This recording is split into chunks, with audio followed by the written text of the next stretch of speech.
எல்லாருக்கும் வணக்கம். சூப்பர்பான பட்டாணி ரைஸ் எப்படி செய்கிறதுன்னு பார்க்கலாமா? ரொம்ப டேஸ்ட்டாக இருக்கும். லஞ்ச் பாக்ஸ்க்கு ஒரு சூப்பர்பான ரெசிபி. இதுக்கு ஒரு கிளாஸ் அளவுக்கு பாஸ்மதி ரைஸ் எடுத்து ஒரு ½ அன் ஹவர் ஊற வச்சுக்கலாம். நல்லா வாஷ் பண்ணிவிட்டு, இப்போ ஒரு குக்கரில் 1 tablespoon oil, 1 tablespoon ghee விட்டுட்டு, பிரியாணி ஸ்பைசஸ் வந்து நம்ம ஆட் பண்ணிக்கலாம். ஆட் பண்ணிவிட்டு 2 பெரிய வெங்காயத்தை இந்த மாதிரி ஸ்லைஸ் பண்ணியிருக்கேன். இதையும் நம்ம ஆட் பண்ணி நல்லா வதக்கிக்கலாம்.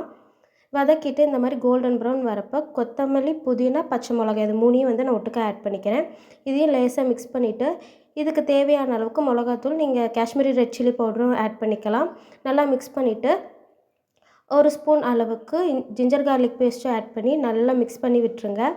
இப்போ இது கூடவே தக்காளி வந்து நான் 2 பழுத்த தக்காளி எடுத்திருக்கேன். இதையும் நல்லா மிக்ஸ் பண்ணி தக்காளி நல்லா தோல் பிரிஞ்சு வர அளவுக்கு நல்லா வதக்கிக்கலாம். அண்ட் இதுக்கு தேவையான அளவுக்கு உப்பு அண்ட் கரம் மசாலாவும் போட்டுட்டு, நான் ஊற வச்சுருக்கேன் ஓவர் நைட் சோக் பண்ண பட்டாணியை வந்து அதில் ஆட் பண்ணி நல்லா இதுலேயே நான் வேக விட்டுக்க போகிறேன். அப்போ தான் அதோடய ஃப்ளேவர் இறங்கி நல்லாயிருக்கும். நீங்கள் ஃப்ரெஷ் பீஸ் கிடச்சாலும் நீங்கள் ஆட் பண்ணிக்கலாம். அது கொதிக்க விட தேவையில்ல. இந்த மாதிரி நல்லா மிக்ஸ் பண்ணிவிட்டு தண்ணியெலாம் ட்ரை ஆனதுக்கப்புறம் 1 கிளாஸ் பாஸ்மதி ரைஸ்க்கு 1½ கிளாஸ் அளவுக்கு தண்ணி ஊற்றி இது நல்லா ஒரு கொதி வர அளவுக்கு விட்டுறலாம். இப்போ நல்லா இந்த கொதித்து வர ஸ்டேஜில் புளிப்பு பத்தலைன்னா 1 ஸ்பூன் அளவுக்கு லெமன் வந்து நீங்கள் ஆட் பண்ணிக்கலாம். இல்லை கர்ட் கூட ஆட் பண்ணிக்கலாம்.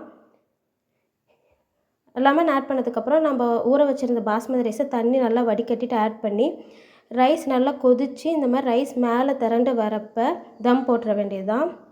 இது ஒரு 20 மினிட்ஸ் ஸ்லோ ஃப்ளேம்லேயே வச்சு எடுத்திங்கன்னா சூப்பர்பான பட்டாணி ரைஸ் ரெடி. லஞ்ச் பாக்ஸ்க்கு ஆர் வீட்டில் சிம்பிளாக சீக்கிரம் செய்யணுன்னா ஃப்ரெஷ் பீஸ் இருந்தால் நீங்கள் டக்குன்னு செஞ்சிடலாம். ரொம்ப சூப்பராக இருக்கும். மறக்காமல் செஞ்சு பார்த்துட்டு எப்படி வந்திருக்குன்னு சொல்லுங்கள். அண்ட் சேனலை சப்ஸ்கிரைப் பண்ணலாம், மறக்காமல் சப்ஸ்கிரைப் பண்ணிக்கோங்க. அண்ட் தேங்க்ஸ் ஃபார் வாட்சிங்.